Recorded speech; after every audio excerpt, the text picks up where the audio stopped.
Assalamualaikum warahmatullahi wabarakatuh. Perkenalkan, kami dari kelompok 3 akan mempresentasikan mengenai sistem operasi, di mana tugas ini adalah tugas akhir dari mata kuliah sistem operasi. Perkenalkan, saya Akmal Hidayat akan menjelaskan sistem operasi iOS. Saya Nova Krispayan menjelaskan tentang sistem operasi Symbian OS. Saya Sapada akan menjelaskan mengenai sistem operasi RIM. Dan saya Muhammad Abu Said akan menjelaskan sistem operasi Windows Phone. Saya Muhammad Ihsan akan menjelaskan sistem operasi Android. Baik, berikut adalah penjelasannya. Apa sih itu sistem operasi? Jadi di sini kami akan menjelaskan sistem operasi khususnya yaitu sistem operasi mobile. Nah, sistem operasi mobile adalah software utama yang melakukan manajemen dan kontrol terhadap hardware secara langsung, serta manajemen dan mengontrol software-software lain sehingga software-software lain tersebut dapat bekerja. Nah, di sini ada 5 jenis sistem operasi mobile. Yang pertama, Symbian OS, Windows Phone, RIM BlackBerry, iOS, dan Android. Yang pertama, Symbian OS. Symbian OS adalah sistem operasi tak bebas yang dikembangkan oleh Symbian Ltd yang dirancang untuk digunakan peralatan bergerak atau mobile. Secara keseluruhan, saham di Symbian Limited telah dimiliki oleh Nokia, dan posisi sistem operasi Symbian sebagai penguasa pasar sistem operasi bergerak telah direbut oleh sistem operasi buatan Google, yaitu sistem operasi Android yang meluncur pada tahun 2009 dengan ponsel pertamanya yaitu HTC Dream atau G1. Sistem ini atau Symbian OS telah banyak digunakan oleh berbagai vendor produk peralatan komunikasi mobile pada berbagai jenis produk mereka yang bervariasi. Variasi dari sisi hardware ini, di mana Symbian OS diimplementasi dapat dimungkinkan karena sistem operasi ini memiliki antarmuka pemrograman aplikasi atau application programming interface. Untuk Symbian OS sendiri secara garis besar sekarang sudah ada 3 versi, yaitu S60v1, S60v2, dan S60v3. Saya akan menjelaskan Windows Phone. Windows Phone Operasi System. Windows Phone adalah keluarga sistem operasi perangkat bergerak yang dikembangkan oleh Microsoft dan merupakan pengganti platform Windows Mobile.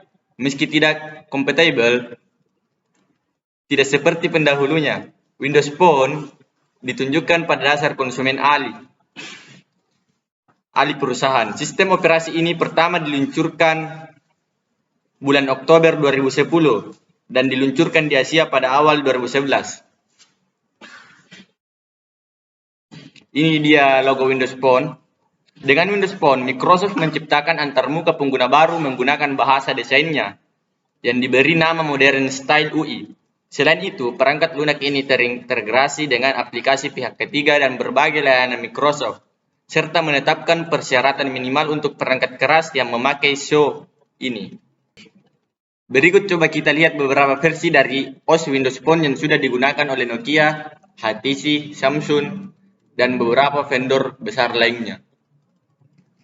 Yang digambar pertama ini, Windows Mobile 2003 atau WM 2003 dan WM 2003.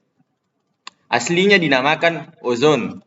Dirilis pada 23 Juni 2003 dan pertama kalinya dikeluarkan dengan nama Windows Mobile. Di gambar kedua, Windows Mobile 2003 edisi kedua dikenal sebagai Windows Mobile 2003 SE. Dirilis 24 Maret 2004 dan pertama kali digunakan pada Dell Exim x30. Perangkat ini merupakan versi terakhir yang memungkinkan pengguna untuk melakukan backup dan restore keseluruhan data melalui Active Sync. Gambar ketiga, sekitar bulan Oktober 2012 lalu, pengembangan besar Microsoft pun diumumkan, yakni versi terbaru dari OS mobilenya. Itu yang dikenal dengan Windows Phone 8. Perubahan besar-besar dilakukan Microsoft. Baik, selanjutnya saya akan menjelaskan mengenai iOS atau iPhone Operation System. Nah, seperti kita lihat logo dari iOS tersebut berlogokan apel yang tergigit. Nah, di mana iOS ini adalah sebelumnya iPhone Operation System. Jadi, iPhone Operation System ini adalah sistem operasi perangkat yang bergerak dan dikembangkan dan didistribusikan oleh Apple Inc., di mana Apple Inc. adalah perusahaan yang berdiri di Amerika, dan sistem operasi ini pertama diluncurkan tahun 2007 untuk iPhone dan iPod Touch, dan telah dikembangkan untuk mendukung perangkat Apple lainnya seperti iPad dan Apple TV. Nah, iOS tersebut adalah salah satu operasi sistem yang dianggap paling aman karena fitur-fiturnya yang berbayar, dan juga operasi sistem ini sangat terbatas. Nah, muka pengguna iOS ini didasarkan pada konsep manipulasi langsung menggunakan gerakan multisentuh. Elemen kontrol antarmukanya meliputi slider, switch, dan tombol. Interaksi dengan sistem operasi ini mencakup gerakan seperti geser, sentuh, jepit, dan jepit buka. Masing-masing memiliki arti sendiri dalam konsep sistem operasi iOS dan antarmuka multi sentuhnya. Nah, akselerometer internalnya dipakai oleh sejumlah aplikasi agar bisa merespon terhadap pengguncangan alat, misalnya untuk membatalkan tindakan atau memutarnya dalam 3 dimensi, misalnya beralih dari mode portrait dan ke landscape. Di iOS ini sangat banyak sekali fitur-fiturnya dan juga merupakan operasi sistem mobile yang paling laris di kalangannya. Nah, di sekarang itu iOS sudah sampai iOS 15 yang rilis tahun 2021 kemarin, dan sampai sekarang iOS masih merilis versinya sampai versi 15, begitupun seterusnya setiap tahun. Baik, untuk selanjutnya RIM BlackBerry Operating System. BlackBerry OS adalah milik sistem operasi mobile yang dikembangkan oleh Research in Motion untuk perusahaan BlackBerry. Garis smartphone perangkat genggam, sistem operasi menyediakan multitasking dan mendukung perangkat input khusus yang telah diadopsi oleh RIM untuk digunakan dalam hardware, khususnya trackwheel, trackball, dan yang paling baru trackpad dan touchscreen. Keunggulan dari BlackBerry diantaranya, yang pertama dapat digunakan untuk chatting yang mirip dengan YOLO Messenger, yaitu yang bernama BBM yang trending pada zamannya itu, yang sampai saat ini masih tren dan populer, yang menggunakan PIN atau identitas unik yang berbeda pada setiap perangkat BlackBerry. Terus keunggulan yang kedua adalah fitur push email atau email cepat yang berguna untuk menampilkan email baru, daftar kontak, dan informasi jadwal atau kalender. Kemudian yang ketiga adalah email yang ada akan mengalami proses kompresi. Contohnya email yang berukuran 10 MB dapat diterima dengan ukuran 10 KB tanpa merubah isi dan juga proses scan sehingga aman dari virus.